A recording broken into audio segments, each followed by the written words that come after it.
2008 में एक movie release हुई थी। नाम था उसका आयरन मैन। एक नए सिनेमैटिक यूनिवर्स का पहला कदम। पर क्या होता अगर ये कदम गलत पड़ता? अगर टोनी स्टार्क की फ्लाइट पहले बॉक्स ऑफिस पर क्रैश हो जाती और दुनिया उसको रिजेक्ट कर देती। शुरू होता एक सपना जो मार्वल स्टूडियो ने देखा था, एक ऐसी कहानी सुनाने का सपना जो सुपर हीरोज को एक दूसरे से जोड़ेगी। पर एक समस्या थी, ये सपना बना था एक नए और अनजान हीरो के आसपास। वो था टोनी स्टार्क।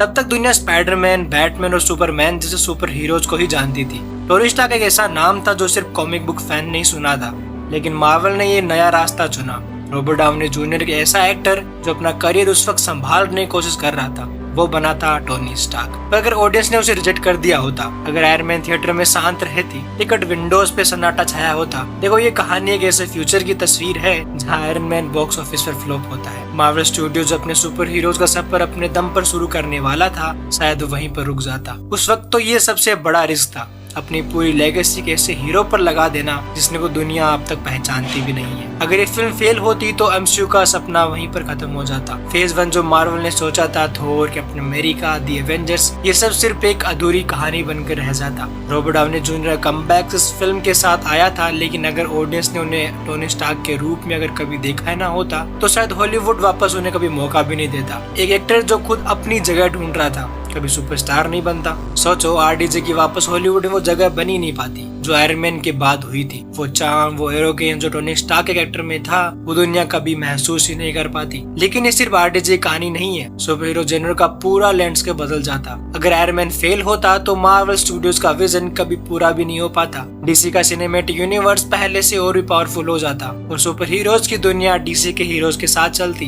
एवेंजर्स का सपना कभी रियलिटी नहीं बन पाता। इन्फिनिटी वॉर का, थैनोस का स्नैप, एंड गेम में आइकॉनिक पोर्टल सीन्स जो हमको रुला गए थे, वो कभी नहीं लिखे जाते। डिज्नी का तो पूरा गेम प्लान ही अलग हो जाता। 2009 में डिज्नी ने मार्वल को अक्वायर किया था, लेकिन आयरन मैन सक्सेसफुल नहीं होता तो शायद ये डील कभी हो ही नहीं पाती। उस वक्त डिज्नी सुपर हीरोज वर्ल्ड में इन्वेस्ट करने से पहले मार्वल को सक्सेसफुल देखना चाहती थी, और अगर ये सफलता कभी नहीं होती तो मार्वल सिनेमैटिक यूनिवर्स खत्म होने का मतलब ये होता कि सुपर हीरोज की दुनिया उस लेवल तक कभी नहीं पहुंच पाती जहां वो आज है। हम शायद कभी गार्डियंस ऑफ द गैलेक्सी और स्पेस एडवेंचर देख भी नहीं पाते। ब्लैक पैंथर का कल्चर इम्पैक्ट कभी महसूस ही नहीं करते। स्पाइडरमैन कभी एमसीयू के साथ जुड़ा नहीं होता। हमें शायद कभी ऐसी मूवीज देखने को नहीं मिलती जिनमें सुपर हीरो स्टफ के साथ लाइट हार्टेड कॉमेडी भी होती। 2008 में डार्क नाइट की सक्सेस के बाद सभी को यही लगता कि दुनिया अभी सिनेमैटिक यूनिवर्स के लिए रेडी नहीं है, वो स्टैंड अलोन डार्क मूवीज ही चलेगी। एमसीयू के तो सारे कैरेक्टर इधर उधर बिखर भी जाते, जिनको संभालने में शायद मार्वल को सालों लग जाते। लेकिन एक तो इमेजिनेशन थी, असल में आयरन मैन हिट हुई और दुनिया का पहला इंटरकनेक्टेड सिनेमैटिक यूनिवर्स आया। आरडीजे कल्चर आइकन बन गया और मार्वल ने दुनिया के सुपर हीरोज का सबसे बड़ा सपना पूरा किया।